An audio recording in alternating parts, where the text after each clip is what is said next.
This is Numbers with Nicole. I'm now going to do 3 examples of finding arc measure given a central angle. They will increase in difficulty as we go through them. So number 1, find the central angle given the arc measure. I'm going to find each central angle in this circle that we are given.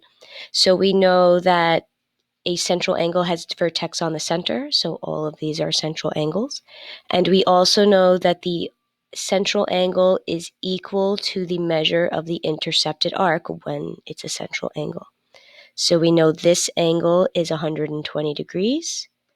We know that this intercepted arc is 155 degrees, so this central angle is 155 degrees. And so we're looking for the measure of the central arc associated with this question mark.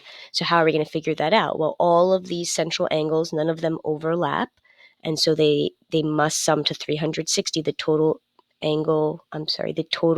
arc measure in a circle is 360. We have 155. We have 120. And what we will be left with is the number of degrees in the question mark. So 360 minus 120 minus 155, and we get 85 degrees.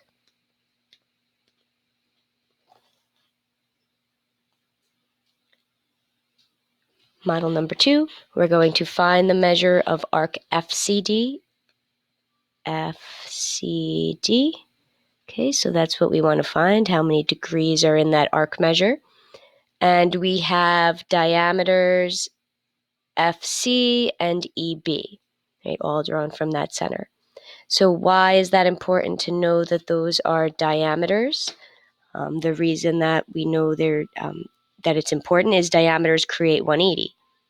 Okay, so if this is a diameter, I can find this angle by subtracting from 180, and that gives me 45 degrees.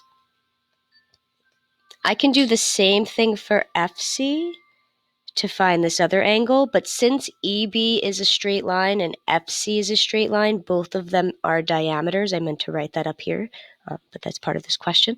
So since they're diameters, they have to be straight lines, which means these form vertical angles and are equal. Okay, so now we just need DC. So FC is a diameter, right? FC is a diameter, meaning that these 3 angles also must sum to 180. So 180 minus 45 degrees minus 81 degrees will give me the central angle of DC, arc DC, which I need to finish. And we know the central angle is equal to the intercepted arc, 54. Okay, and so now if I see I have FB, I have BC, and I have DC, and I'm going to add those together. 135 plus 45 plus 54 will equal the measure of arc FCD. So 135 plus 45 plus 54, 234 degrees for the measure of arc FCD. All right, our last one here. This is our more advanced one. We want to find the measure of each arc shown in the circle below. So we want to find the measure of AOC. We want to find the measure of arc BC. And when we want to find the measure of arc AB.